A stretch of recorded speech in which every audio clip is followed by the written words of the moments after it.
Voilà, on en vient à ce sujet de la concession du port de Conakry avec ces mouvements à répétition au port, grève illimitée déclenchée par le syndicat. Assimi Soirée du site Africa Guinée, forcément votre média s'y est intéressé et il y a beaucoup de dessous. Le ministre Abakar Silla qui estime qu'il y a de l'intox et des rumeurs autour de cette concession. Bon, j'étais étonné quand j'ai suivi vraiment les propos d'Aboubacar Silla parce que je le connais comme étant un excellent communicant, donc j'aurais bien voulu qu'il lève l'équivoque par rapport à un certain nombre d'interrogations. Et par rapport au cas de l'emploi, par exemple, voilà, il estime qu'il n'a jamais été question de licenciement. Oui, c'est ce qu'il dit, mais vous savez que généralement quand une nouvelle société arrive, il y a toujours voilà, de nouveaux employés, donc forcément il va y avoir des employés turcs et au-delà de ça, il n'y a pas assez d'éléments d'information sur le contenu même du contrat. Moi, je me suis un peu intéressé à ce sujet. J'avoue qu'il y a tellement de zones d'ombre que malheureusement, on ne trouve pas de répondant. Le ministère des Transports se contente simplement de sortir des communiqués pour démentir des infos de gauche à droite. Sans pour autant rendre public, selon eux, le vrai contrat. Parce que nous avons un contrat en notre possession. Et heureusement que nous avons ici d'éminents juristes, parce que moi, je me suis posé la question de savoir pourquoi c'est la directrice générale du port qui a signé le contrat. À ce que je sache, le port, il y a un conseil d'administration, donc il y a un président du conseil d'administration. Normalement, pour voilà, de telles situations, c'est lui qui doit apposer sa signature.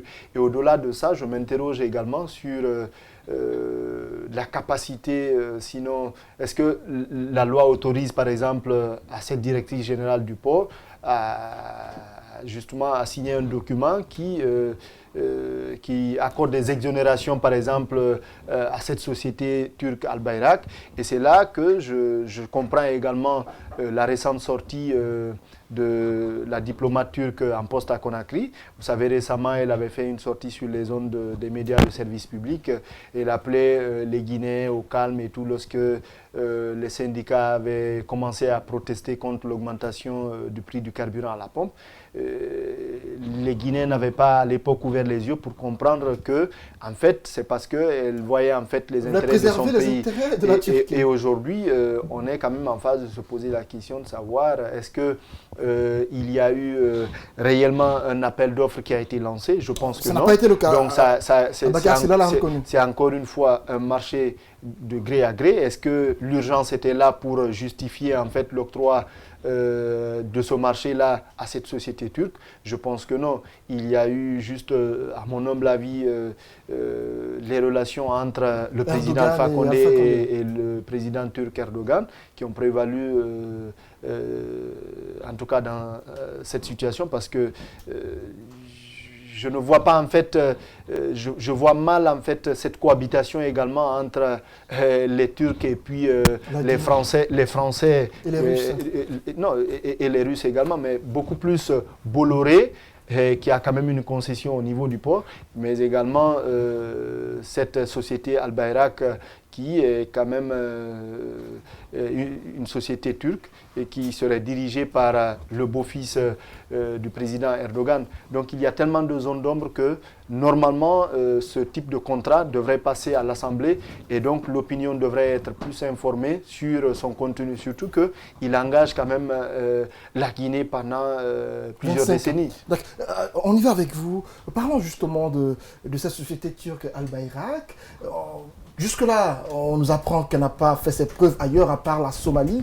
On a du mal à comprendre l'attitude du ministre des Transports qui, jusqu'à ce jour, continue de dire qu'il y a des rumeurs sans pour autant expliquer de façon concrète le contenu du contrat.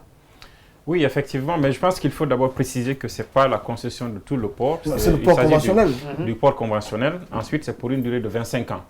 Et la société turque Al Bayrak, comme il l'a dit, il se dit qu'elle appartiendrait au beau-fils d'Erdogan. Et on sait tous les relations dernièrement entre le chef de l'État et le président turc, même si c'est des relations qui apparemment sont des relations forcées. Forcées. Oui, forcées parce que, et c'est ça parfois le drame, le chef de l'État, très souvent, dans ses relations spontanées, profite pour donner des choses à des pays. Après, c'est des relations qui ne durent pas. Et regardez avec la Chine, par exemple, l'affaire de 20 milliards. Mais c'est toujours en cours, c'est toujours en cours, mais un peu après, il y a une sorte de... J'ai vu cet article sur Africa-Guinée où le chef de l'État, par exemple, n'était pas content que le président chinois vienne en quelque sorte se balader en Afrique de l'Ouest et qu'il ne passe pas par Conakry et tout ça. Donc, c'est pas ce qui est intéressant. Ce qui est intéressant, c'est qu'on nous dit qu'il y avait urgence. Ouais. Il y avait urgence. Selon le ministre. Selon le ministre, on pouvait comprendre. Il y avait urgence.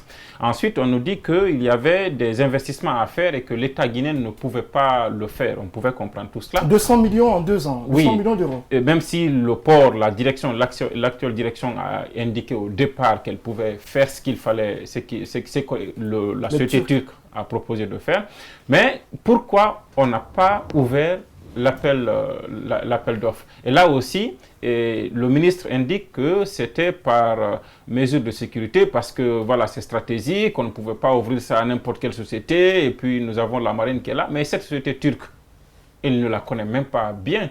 Parce que la question, je le reprends une fois encore, la question lui a été posée en conférence de presse. Le ministre n'était pas capable de nous dire voilà la société turque, Albayrak, voilà ce dont elle est capable, voilà ce qu'elle a fait dans le passé, voilà tel. Il le connaît bien. Ce qui est surprenant, la convention a été signée depuis le 9 août. Nous sommes aujourd'hui le 25, mais jusqu'à ce jour, il y a eu beaucoup de communication, mais de façon concrète, on ne nous a pas brandi encore le contenu du contrat. Oui, c'est effectivement ça, parce que le ministre, en fait, semblait ignorer le contenu du contrat parce qu'il a démenti des choses qu'il a reconnues finalement lui-même. Parce qu'il dit en conférence de presse que, par exemple, il n'y a pas d'exonération. Mais des journalistes qui étaient munis des copies du contrat ont lu des passages où il y a des exonérations qui sont accordées à la société turque. Donc, ils ne pouvaient que reconnaître. Ensuite, de l'autre côté, on parle des emplois. Le ministre dit qu'il n'est pas question de licenciement. Mais moi, je ne vois même pas, même au-delà de ce contrat, je vois mal comment vous pouvez me concéder une partie de votre patrimoine et je dois l'exploiter pour faire du profit et vous m'imposez votre personnel, même s'il n'est pas bon. Je viens, je compose avec qui je veux. Et je pense que c'est ce qui est dit dans ce contrat.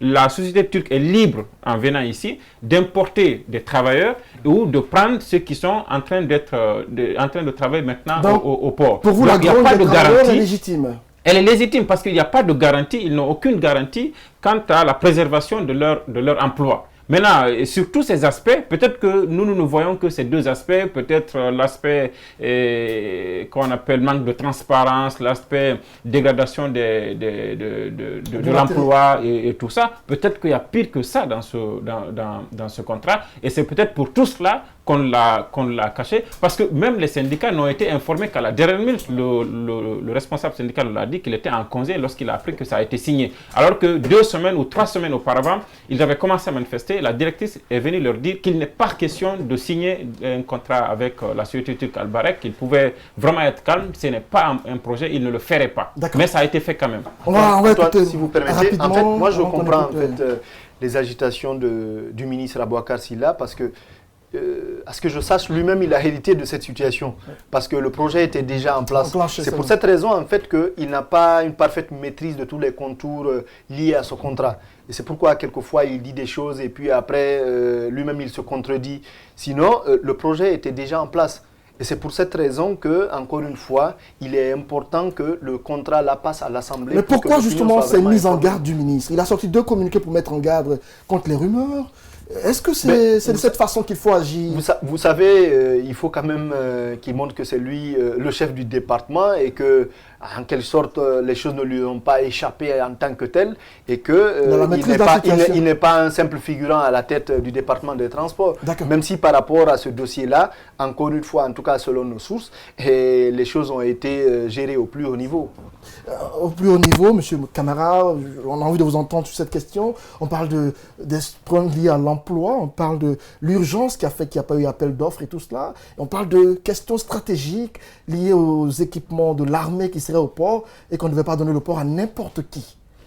Bon, moi, je ne peux pas me prononcer sur les éléments... C'est le ministre qui les a révélés récemment dans sa conférence de presse. C'est ce que je vous dis, je ne commente pas les propos du ministre ni du syndicat en pareille circonstance parce que même les sites qui ont relayé les informations par rapport à l'exactitude du contrat. Je vois par exemple Soirée qui est là au niveau du site Africa-Guinée, mais le contrat, à un moment donné, on disait que c'était combien de 30 pages? 30 ans.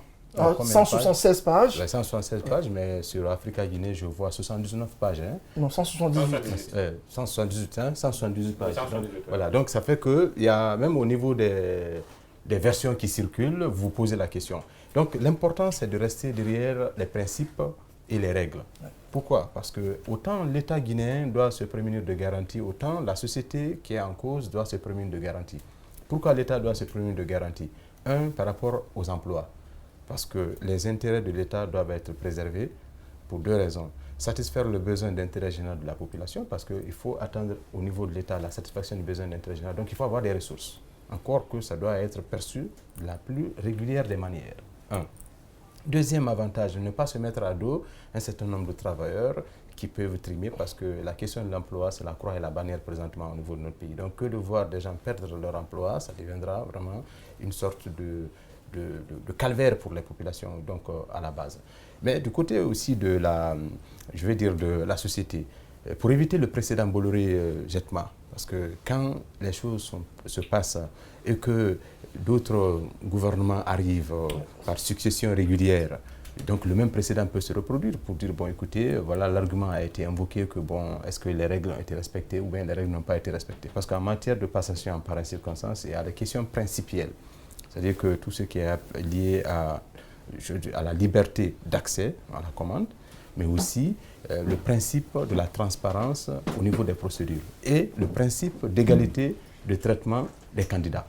Voyez-vous? Donc quand on respecte tout cela, et puis il y a des obligations aussi qu'on appelle l'obligation de publicité, c'est clair, c'est-à-dire qu'il faut procéder à la mise en publicité, mais aussi la liberté de concurrence. Ça permet justement à ce que tous ceux qui vont soumissionner puissent quand même montrer ce dont ils sont capables et que la Guinée puisse tirer meilleur profit de cette situation. Comment comprenez-vous l'argument avancé par le ministre? C'est important que vous vous prononciez là-dessus. Quand on parle d'urgence, c'est ce que je vous dis. En pareille situation, c'est quoi l'urgence qui peut amener à faire une telle concession? Oui, mais vous devrez poser cette question-là au ministre qui a dit urgence.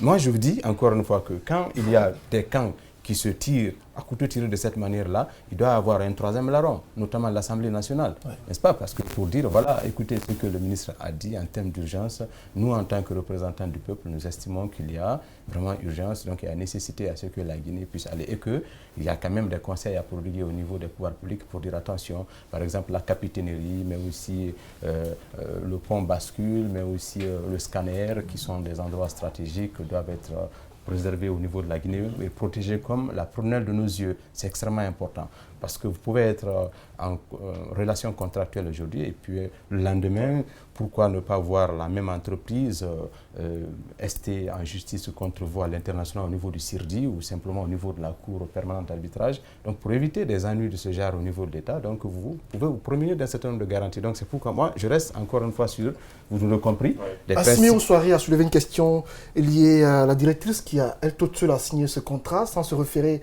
au conseil d'administration.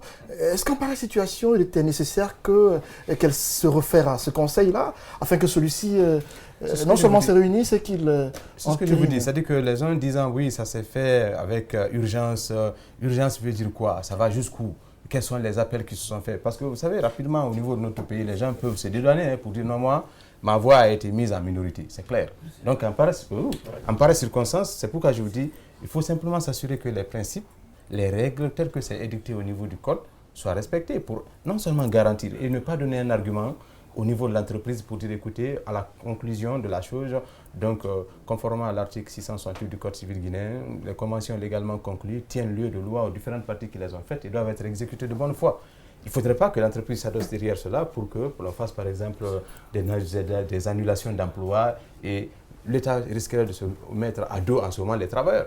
Mais c'est créer ici un précédent aussi dangereux. D'accord. Parce que quand on argue pour dire non, est-ce que les principes ont été respectés, le conseil d'administration ou bien les syndicats associés. Donc il faut qu'il y ait une sorte d'entrevue tripartite, quoi. C'est-à-dire que syndicats à côté, non pas faisant des marches de protestation, État avec lucidité, non pas en mettant un dispositif très musclé, pas ça simplement, c'est vrai, protection, mais instaurer une sorte de dialogue pour dire voilà, nous vous mettons en confiance que votre crainte a été prise en compte et la relayer au niveau de l'entreprise pour dire attention, contrairement à d'autres pays, ici, la question de l'emploi se pose avec acuité.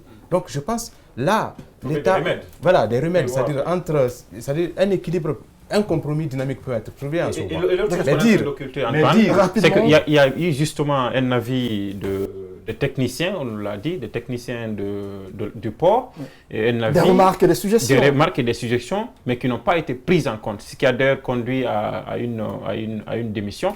Et il semble que le problème, l'implication de ces techniciens ne visait pas à parfaire le projet, mais c'est de forcer à accepter ce qui est prévu. Sinon, ça ne coûtait rien d'implémenter, de prendre ce qu'ils ont fait comme remarque et de le faire accepter par le partenaire qui avait besoin de toutes les façons. Et de l'autre côté, c'est que la société turque nous apporte. Si on ouvrait l'appel d'offres, est-ce qu'il n'y a pas une autre société qui nous apporterait mieux que ça? Est-ce qu'il n'y a pas une société qui accepterait, par exemple, de prendre beaucoup plus de Guinéens? Donc, je pense que ça aurait été l'avantage de ne pas faire qu'avec la société Al-Barrak, mais si on a trouvé qu'il est nécessaire de concéder ce port à une société privée, de vraiment faire un appel d'offres de manière à ce qu'on puisse avoir une société qui puisse faire mieux qu'Al-Barrak. Et pendant ce temps, le compte à rebours est lancé parce qu'on parle de 90 jours de transition entre les transferts de données et autres, entre Al-Barrak et le port de Conakry, en attendant que les choses ne reprennent de façon sérieuse. Oui, ça c'est d'ailleurs une contradiction qu'il va falloir ressortir dans ce document. Moi je l'ai parcouru, je l'ai analysé. Oui. À un certain égard, il est affirmé que la société turque, au plus tard, dans 90 jours ou plus tard, devrait prendre possession du port et commencer les activités.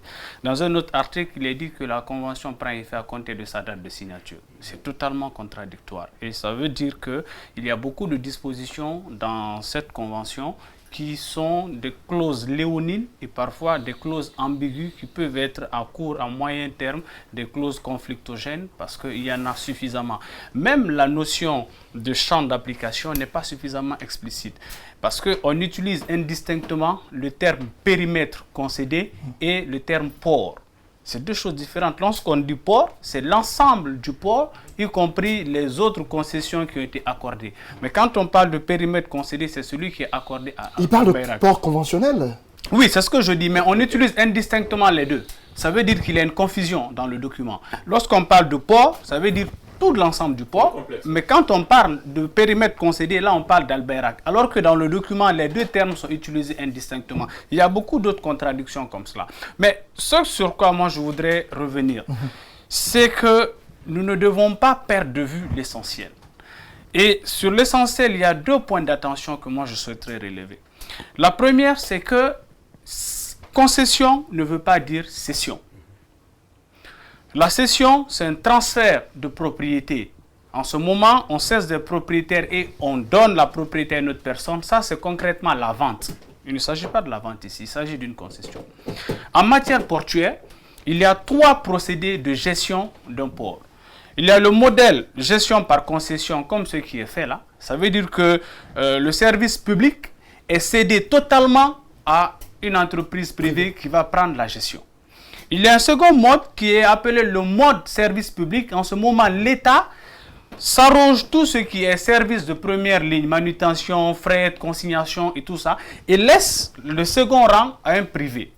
Et il y a un troisième modèle qui s'appelle le modèle de gestion propriétaire. En ce moment, l'État ne s'occupe que du foncier, de la planification stratégique du port, mais confie la gestion à une autre. Ce sont les trois modes. Donc, il n'y a aucun mal à ce que l'État fasse une concession, surtout qu'il s'agit d'un investissement assez élevé qui va nécessiter beaucoup de moyens dont l'État ne dispose pas. Ce qui est important, et c'est le second angle de mon point de vue, c'est de se poser les véritables questions. Et les véritables questions sont d'abord, est-ce que les procédures de passation de marché public ont été respectées? Première chose. La deuxième chose, est-ce que cette convention est bénéfique économiquement pour l'État? La troisième chose, est-ce que cette convention obéit à une exigence sociale, c'est-à-dire un plan social qui inclut donc les emplois, la protection des emplois? Parce que quand on parle d'une concession, ça veut dire que le concessionnaire va devoir prendre la gestion totale du port et il lui est loisible donc de mettre en place son plan de recrutement, son plan de licenciement. On ne peut pas faire un mauvais procès à Al-Bayrak ni à l'État de prévoir des licenciements ou des recrutements. Parce que n'oublions pas que Al Bayrak va injecter 500 millions sur la durée de 25 ans. Près de 500 millions. Ouais, près de 500 millions sur la durée de 25 ans. Et donc, elle devra, au cours des 25 ans, rentabiliser son investissement et faire une marge bénéficiaire.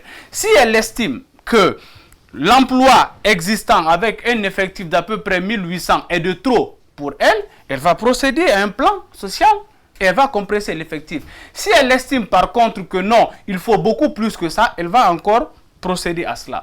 De mon point de vue, ce qui est important, c'est qu'on inclut dans cette convention le fait que les emplois doivent au moins être protégés de manière à ce que les Guinéens continuent à bénéficier de cela. Mais moi, je suis optimiste.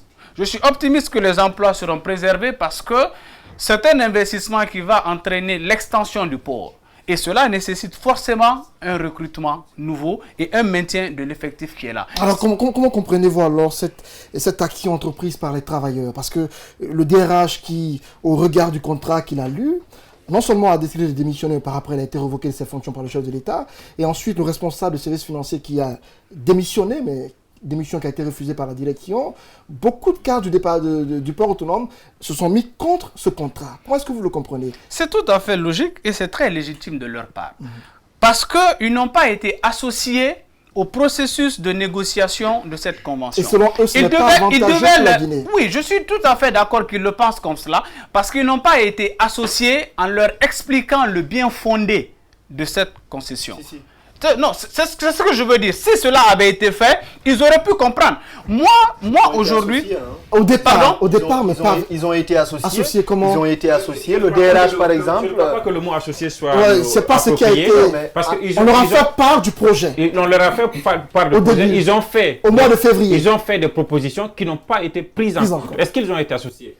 Moi, je pense qu'ils ont été associés dans la mesure où le DRH qui a démissionné, il dit par exemple qu'il a rencontré plusieurs fois le chef de l'État. Il y a eu des réunions à la présidence et que lui, par exemple, il a expliqué que le contrat, il n'était vraiment pas avantageux pour la Guinée. Mais non, ce n'était pas plusieurs... Je rappelle qu'il a eu... S'il a été signé, c'est bien après.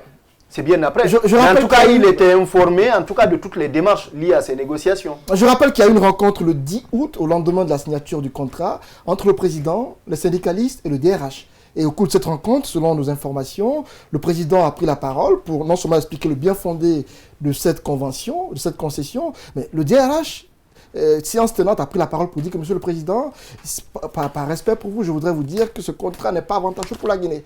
Et on lui aurait retorqué pour dire qu'il se croit plus intelligent que tout le monde et qu'il n'a rien à dire au président. Non, c'est pour vous dire. C'est à l'issue de cela qu'il a été révoqué de ses fonctions.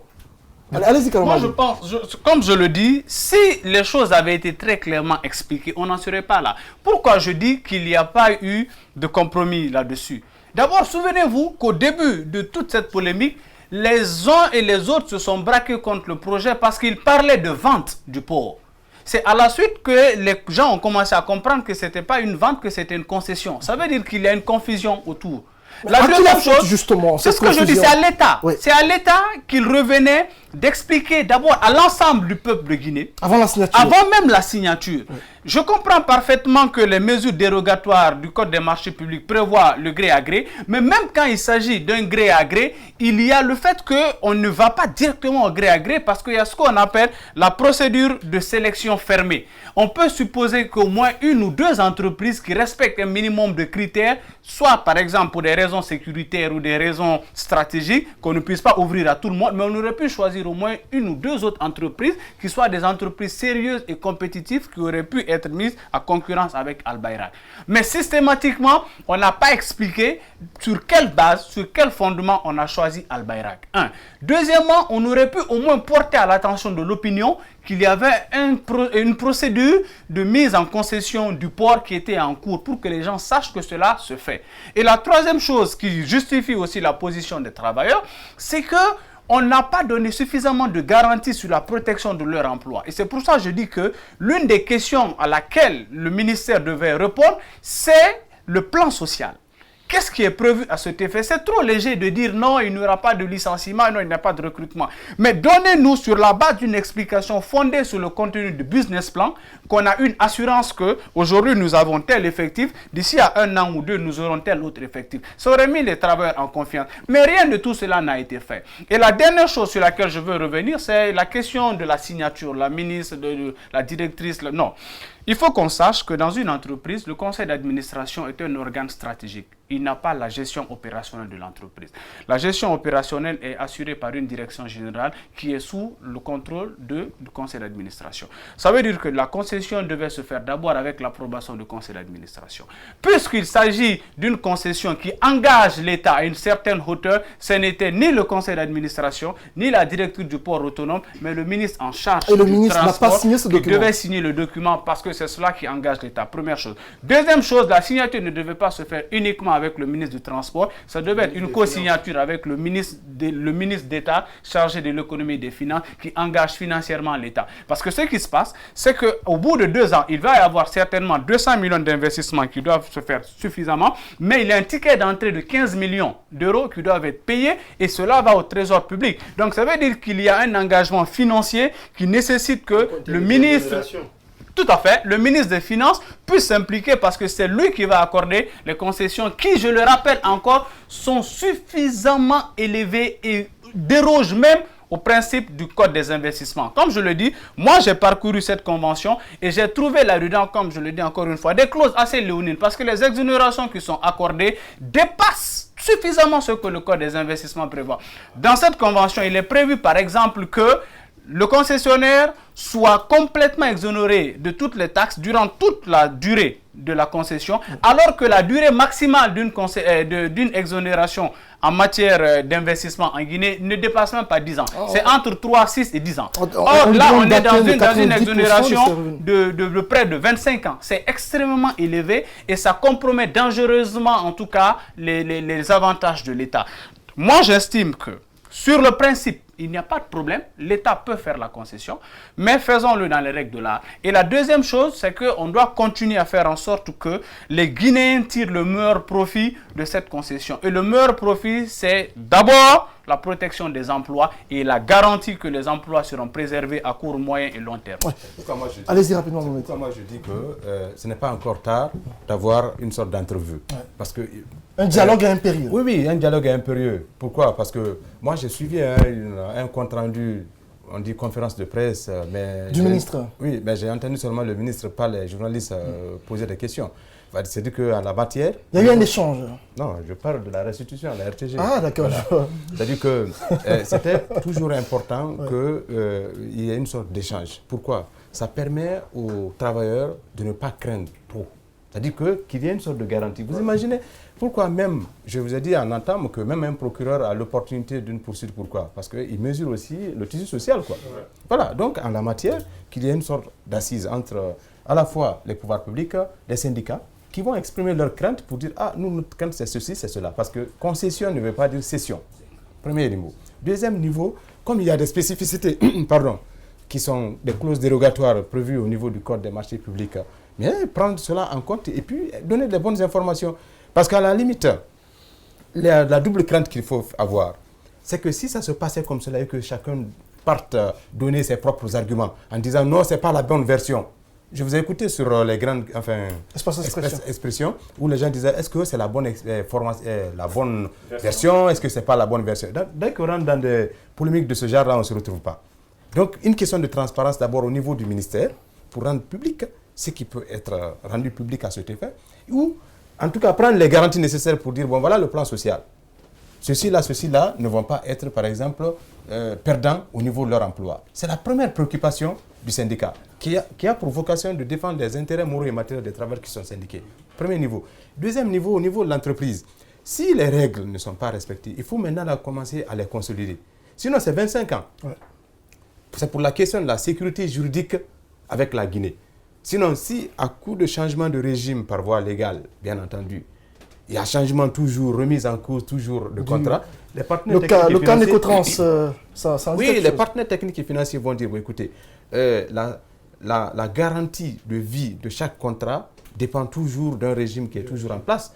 Or, le pays étant un État étant une continuité, il y a lieu et que l'on puisse se prémunir contre des éventuels différends aussi au niveau international. Devant le CIRDI, devant devant la Cour permanente d'arbitrage et d'autres juridictions de ce genre-là. Parce que ça fait une saignée financière au niveau de l'État et le plus souvent, on prend des défaites à coût de millions et de millions.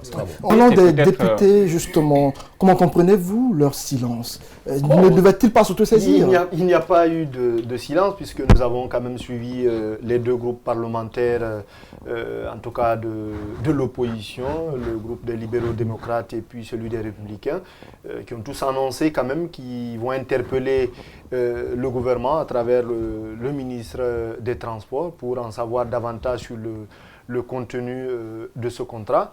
Mais ça m'étonnerait à ce niveau aussi que cela porte fruit parce que moi j'ai eu à suivre un peu les débats au niveau de l'Assemblée, c'est tout le temps rejeté et puis il y a ces questions même qu'on pose à des membres du gouvernement et puis qu'ils ne répondent jamais. On dit bon, le ministre va transmettre les réponses par écrit. Moi je pense qu'il n'y a pas de véritable débat à l'Assemblée et c'est quelque chose de très regrettable. Donc c'est pour cette raison que je me dis que c'est une bataille qui est perdue d'avance. Il est important encore une fois que le ministère des Transports, que la Direction générale du port vraiment se lève pour essayer de discuter, sinon d'expliquer justement à ses responsables syndicaux pour leur faire comprendre qu'il y a eu certes la signature de ce contrat, mais qu'il serait vraiment à l'avantage de la Guinée et surtout des travailleurs du port. Moi je pense que c'est cette démarche qui doit être entreprise par la Direction générale du port et au plus haut niveau par le ministère des Transports. Il ne sert à rien en tout cas d'engager un bras de fer, surtout que le Premier ministre affiche une certaine fermeté. Plus question qu'il y ait vraiment des troubles à l'ordre public, plus question qu'il y ait des manifestations qui pourraient vraiment perturber en fait la quiétude sociale dans la cité. Et le Premier ministre Kassori Fofana l'a réitéré pas plus tard qu'avant-hier du côté de Sigiri. Je pense que c'est pas à l'avantage en tout cas de la Guinée qu'il y ait en tout cas des remous sociaux à répétition ici. Merci à vous, Mohamed Kamara, juriste et analyste politique, était avec nous dans cette émission. Karomadi Kamara, également juriste, analyste politique. Assimi Soirée, journaliste Africa Guinée. Thierno Amadou Kamara du site Mosaïque Guinée, journaliste. Ils étaient tous avec nous pour analyser quelques faits marquants de l'actualité. Merci à tous ceux qui nous ont suivis. On se retrouve très prochainement dans cette émission, le Club de l'actu, avec d'autres éléments plus croustillants. Au revoir.